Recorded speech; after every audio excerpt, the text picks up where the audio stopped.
So I am standing on the other end of the Knight Rider snowmobile track, and there is a pallet thrown here on one of these hills that form a perimeter around the track. So here is a view from the other end of the track. You can see that jump that is formed out of road dividers or road mediums, concrete road dividers or road mediums. They've lined up 3 of those and formed what looks like a jump. And here is a closer view of that.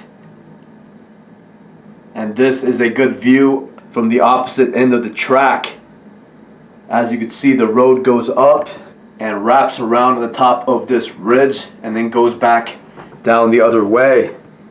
So I don't know if you want to call it a trail, but something that appeared kind of like a trail led about 10 or 20 feet into the trees. So right on the outer perimeter of the snowmobile track is this hole in the ground, and someone has come and thrown a series of things into this hole, and that includes a Sebring bike with its front wheel missing. I originally thought that someone may have brought their bike up there to bike around that track, but it's kind of hard to do without the front wheel. And in the city, a lot of people remove the front wheel when they don't want people to steal the bike and then go off riding with it. So everything was frozen in this hole. So I really could not lift up the bike or anything else in this hole and see what was in there. But the front wheel is missing.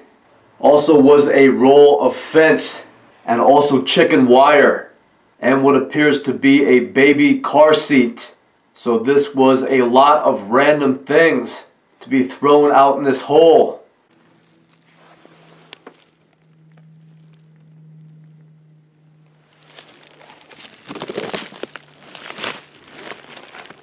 There is a bag of sodium chloride, and I guess that's just salt for walkways, I guess.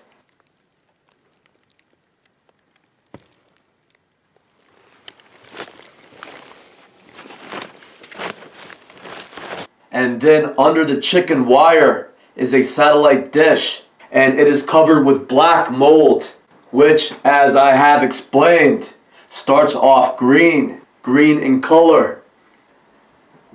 So some of you may know better than I do. However, if you throw something metal out into the woods, does mold usually grow on something metal? I thought mold usually forms on wood, especially when left out into the woods.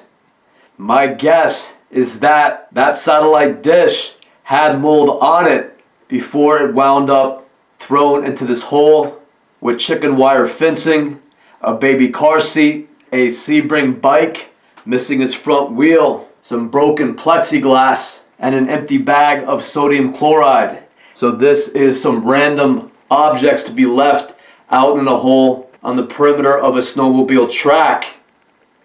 And then right close to that hole is a tree with more scratches on it. So with all the trees out in the woods, I just find it hard to believe that some bear would want to come right close to this snowmobile track and scratch up a tree over here and also scratch up a tree bordering a trail right by the main road.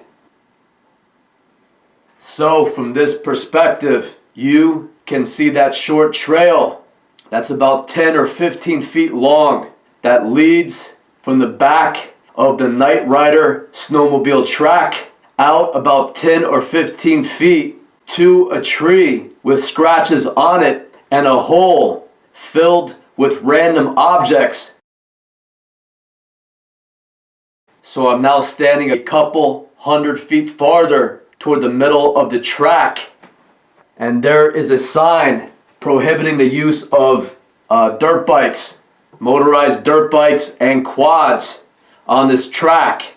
So I guess the Knight Rider Snowmobile Club put a sign like that up to make sure that only snowmobiles were used on this track.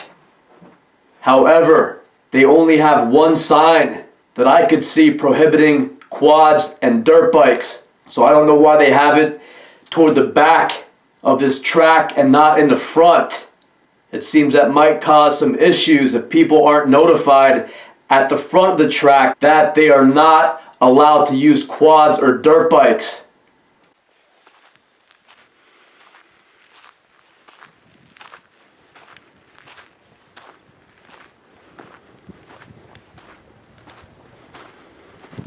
There is some garbage left around the snowmobile track, including a 6-pack carton for Twisted Tea iced tea and what appears to be a signpost. There is a pile of stones, and I don't know if they had mixed that with sand in order to form these roads.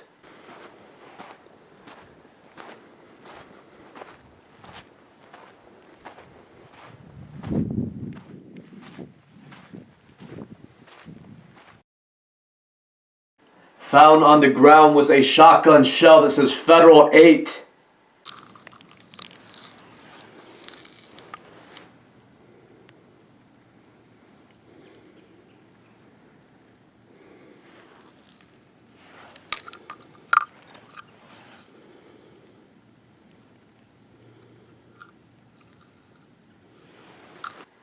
There is a spray paint can on the ground, and it appears to be blown open. So I don't know if that effect can be caused by throwing it on a fire, but it appears to be blown up from the inside out.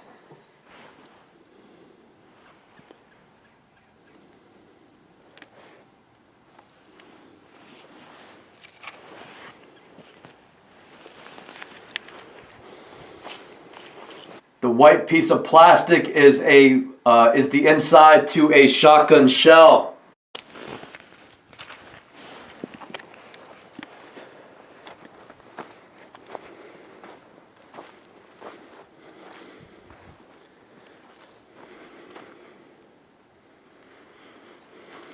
And then there are some fragments of these orange discs. And these discs are used to propel into the air and then used for target practice.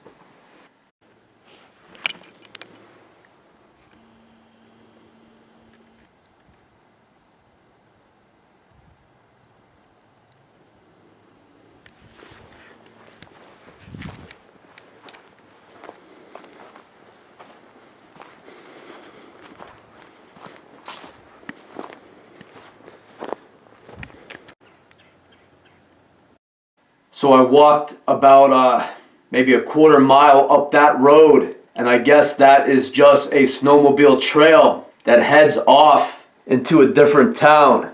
And from what I could see, it's constructed the same as this road. So it is a pretty well constructed road for snowmobiles.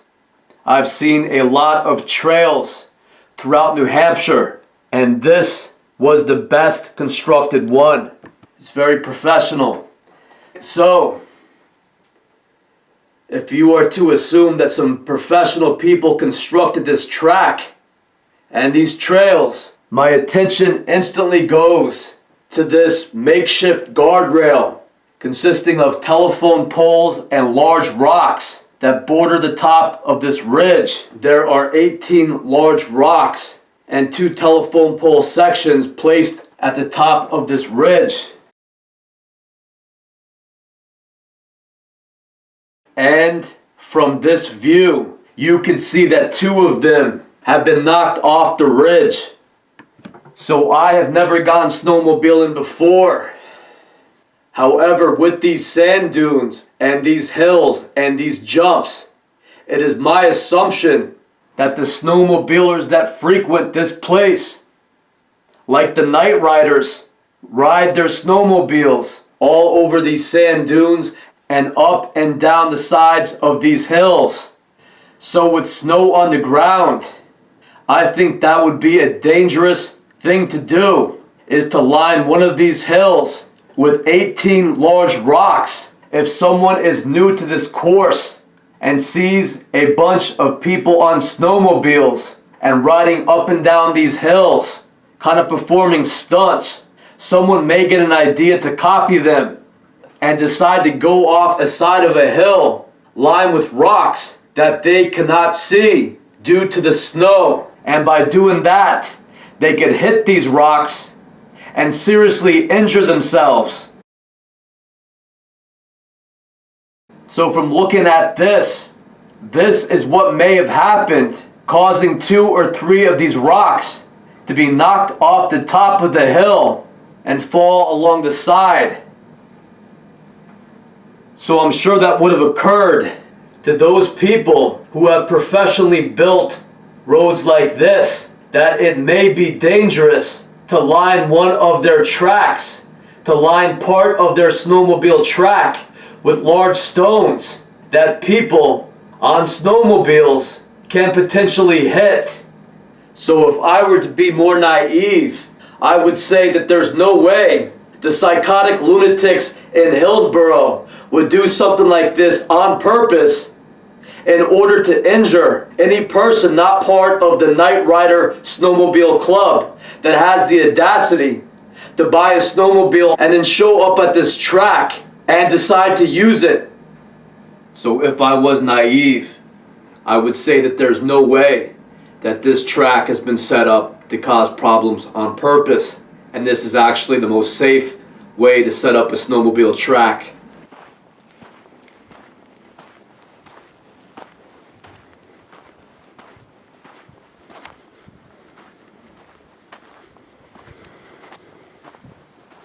A little past that is a plateau of a hill, and here is a better view of that plateau. So it appears that this thing is set up to either drive snowmobiles up or down the side of this plateau. I guess it's kind of for stunts. The drop is rather sharp, but I guess that people may be using the snowmobiles to try to drive up the side of the hill and then land up at the plateaued part. So there are tracks that look like from a truck or a quad or something, and they're doing donuts on the top of the plateau, and the tracks also appear to go up the side of this hill.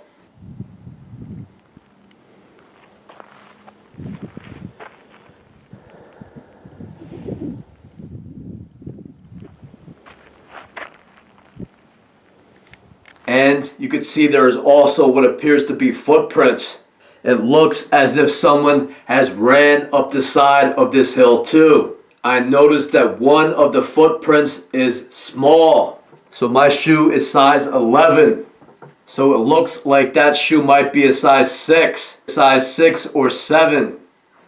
There are also small footprints running along the top of this plateau area, along the perimeter. It may be the same footprint.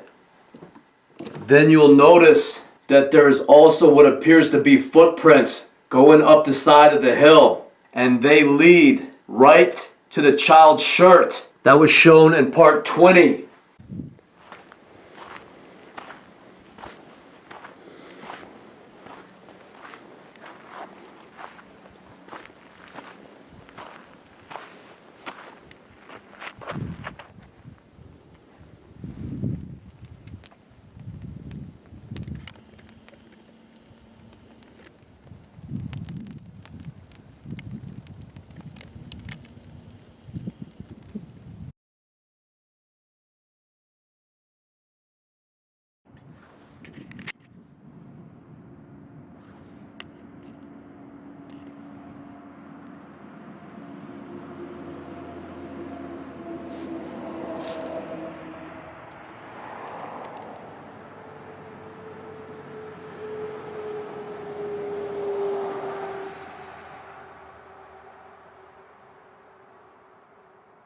Down at the parking lot, there is a white mitten hanging on a branch on a tree.